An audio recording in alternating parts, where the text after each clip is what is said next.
सुशील कुमार मोदी के बाद मंगल पांडे बिहार बीजेपी में दूसरे ऐसे नेता हैं जिनको पार्टी के नेताओं ने ही घेराबंदी करके हाशिए पर ढकेल दिया। मंगल पांडे की छटनी यह कर दी गई कि आप पर भ्रष्टाचार का आरोप है। दोनों नेताओं में, सुशील कुमार मोदी और मंगल पांडे में कॉमन यह है कि दोनों नीतीश कुमार के करीबी हुआ करते थे और नीतीश कुमार का करीब होना दोनों नेताओं को इसकी खामियाजा भुगतनी पड़ी, चुकानी पड़ी, क्योंकि अमित शाह को बीजेपी के अंदर नीतीश कुमार का करीबी नेता नहीं चाहिए। देखिए, अभी बीजेपी ने राष्ट्रीय कमेटी की घोषणा की जिसमें बिहार से 3 नेताओं को नितिन नवीन की कमेटी में रखा गया। नितिन नवीन जो बीजेपी के राष्ट्रीय अध्यक्ष है, बिहार से हैं, बांकीपुर के पूर्व विधायक हैं, पटना के हैं, और उनकी कमेटी में बिहार से 3 नेताओं को शामिल किया गया। ऋतुराज सिन्हा, शिवेश राम जो लोकसभा हारे थे, फिर राज्यसभा उनको भेजा गया, और एक सिद्धार्थ जो कुर्मी समाज से आते हैं। मंगल पांडे की छुट्टी कर दी गई। यह कहा जा रहा है कि मंगल पांडे की छुट्टी इसलिए कर दी गई क्योंकि मंगल पांडे पर भ्रष्टाचार का आरोप है। मतलब बीजेपी के लोग भी भ्रष्टाचार की बात कर रहे हैं। जो हाल कभी बीजेपी ने, अमित शाह ने सुशील मोदी का किया। सुशील मोदी डिप्टी सीएम थे नीतीश कुमार के साथ। नीतीश कुमार के साथ बीजेपी सरकार चला रही थी, उसमें बड़ी भूमिका सुशील कुमार मोदी का था। नीतीश कुमार और सुशील कुमार मोदी के बीच का जो समन्वय था उसकी तारीफ होती थी। मतलब बहुत अच्छा संबंध था दोनों नेताओं के बीच में, जिसके कारण सरकार बहुत अच्छे से चल रही थी। सुशील कुमार मोदी को 2020 के चुनावी परिणाम के बाद जब सरकार बनी तो हटा दिया गया। नाराज नीतीश कुमार ने बीजेपी से रिश्ता नाता तोड़ दिया, फिर से वो आरजेडी के साथ चले गए। और तब उन्होंने कहा भी था कि बताइए, सुशील मोदी जी को भेज दिया ये लोग दिल्ली। मतलब डिप्टी सीएम थे और उनको राज्यसभा भेज दिया गया। तब कहा गया कि भाई मंत्री बनाया जाएगा केंद्र में, बड़ी जिम्मेवारी दी जाएगी उनको। लेकिन क्या हुआ, रामविलास पासवान की खाली सीट पर उनको भेजा गया और तकरीबन 1 साल या आसपास वो हो रहा होगा और उनका कार्यकाल भी खत्म हो गया। फिर उन्हें रिपीट नहीं किया गया, हालांकि उनकी मृत्यु बीमारी के कारण हो गई। आज भी बीजेपी के नेता उस दौर को, सुशील कुमार मोदी जब बीजेपी के प्रदेश अध्यक्ष थे या फिर ऑल ओवर पार्टी संगठन को देखते थे, उस वक्त की जो बीजेपी थी उस दौर को मिस करते हैं कि काश वो समय लौट आता। आज बेशक विधायकों की संख्या है, लेकिन पार्टी संगठन सरकार किस तरीके से डगमगा कर चल रही है ये किसी से छिपा नहीं है। उसका परिणाम बांकीपुर में लोगों ने देख लिया। बीजेपी के कैडर नहीं, बीजेपी के संगठन के लोगों नहीं, बीजेपी के बॉस नितिन नवीन, नरेंद्र मोदी के बॉस नितिन नवीन की सीट को हरवा दिया। ये सभी लोग जानते हैं कि बीजेपी के कैडर एकदम नहीं चाह रहा था कि बीजेपी जीते वहां पर। नतीजा हुआ कि प्रशांत किशोर विधायक बन गए सेफ सीट पर, बीजेपी के बॉस वाली सीट पर। वही हाल मंगल पांडे के साथ हो रहा है। आरोप क्या लगाया जा रहा है कि भ्रष्टाचार, जबकि बीजेपी के अंदर भ्रष्टाचार कोई मसला है ही नहीं। आप पश्चिम बंगाल को देख लीजिए, शुभेंदु अधिकारी का वीडियो वायरल हुआ था ना, पैसा लेते हुए, घूस लेते हुए, जिस वीडियो को प्रधानमंत्री मोदी से लेकर तमाम बीजेपी के नेताओं ने चुनावी मुद्दा बनाया था।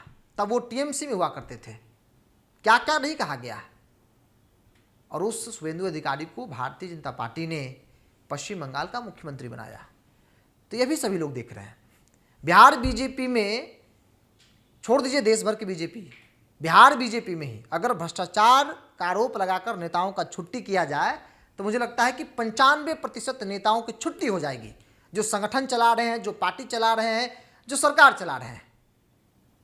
मुख्यमंत्री सम्राट चौधरी हैं, वो भी आरोप से बचे नहीं हैं, उन पर भी आरोप लगा, हत्या का आरोप। प्रशांत किशोर हो, तेजस्वी यादव हो, हालांकि वो मामला जब प्रकाश में आया तब सफाई भी दी गई कि उनको क्लीन चिट मिल गया था, लेकिन आरोप तो लगा ना, आरोप लगा। वही आरोप मंगल पांडे पर भी लग रहा है। विधानसभा चुनाव के वक्त भी लगा था कि इनका मेडिकल कॉलेज में शेयर है, तो ये है तो वो है, यह कहकर उनकी छुट्टी कैबिनेट से कर दी गई। स्वास्थ्य मंत्री थे नीतीश कुमार की कैबिनेट में, नीतीश कुमार के करीबी नेताओं में से एक थे। बीजेपी के जो लीडर हैं, बीजेपी के जो मंत्री हैं, उसमें मुझे लगता है कि सुशील कुमार मोदी के बाद अगर सबसे करीबी कोई हुआ तो वो मंगल पांडे हुए। वो राजनीतिक तौर पर करीबी सम्राट चौधरी हैं, क्योंकि कोई विकल्प दिखता नहीं है। आज नतीजा यह है कि मंगल पांडे सरकार से भी आउट हुए, मंगल पांडे अब संगठन से भी आउट हो गए। मंगल पांडे पश्चिम बंगाल के प्रभारी थे। बीजेपी जहां पहली बार सरकार बनी है बीजेपी की, उस स्टेट के प्रभारी मंगल पांडे।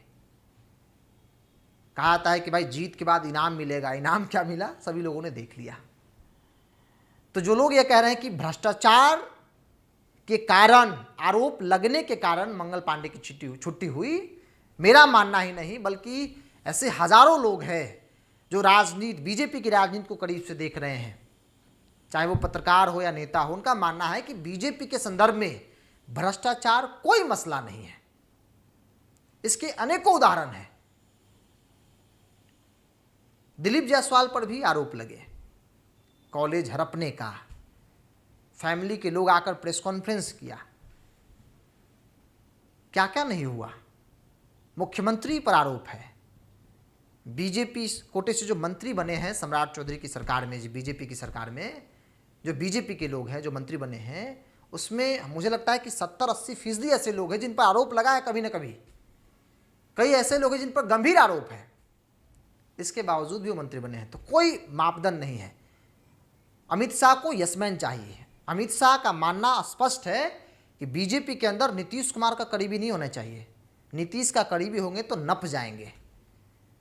और देख लीजिए, सम्राट चौधरी जो नीतीश कुमार की विरासत की बात करते हैं, या फिर जो कहा था कि नीतीश जी की विरासत को सम्राट चौधरी आगे लेकर चल रहे हैं, हर दूसरा दिन नीतीश कुमार के दरबार पहुंच जाते हैं उनसे मिलने के लिए, आशीर्वाद लेने के लिए, एक मैसेज देने के लिए कि हम वाकई में उनकी विरासत को आगे लेकर चल रहे हैं।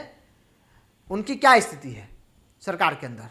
विधायकों की संख्या बहुत मजबूत है, संख्या बल के हिसाब से सरकार बहुत मजबूत स्थिति में है। इसके बावजूद भी सरकार किस तरीके से चल रही है? मुख्यमंत्री कहते कुछ और है, करते कुछ और है। जो वो पब्लिक में भाषण देते हैं, जो ऐलान करते हैं, अधिकारी उस बात को सुनते नहीं, इंप्लीमेंट नहीं करते हैं। ऐसा कई बार हुआ है। भरत तिवारी के मामले में क्या हुआ?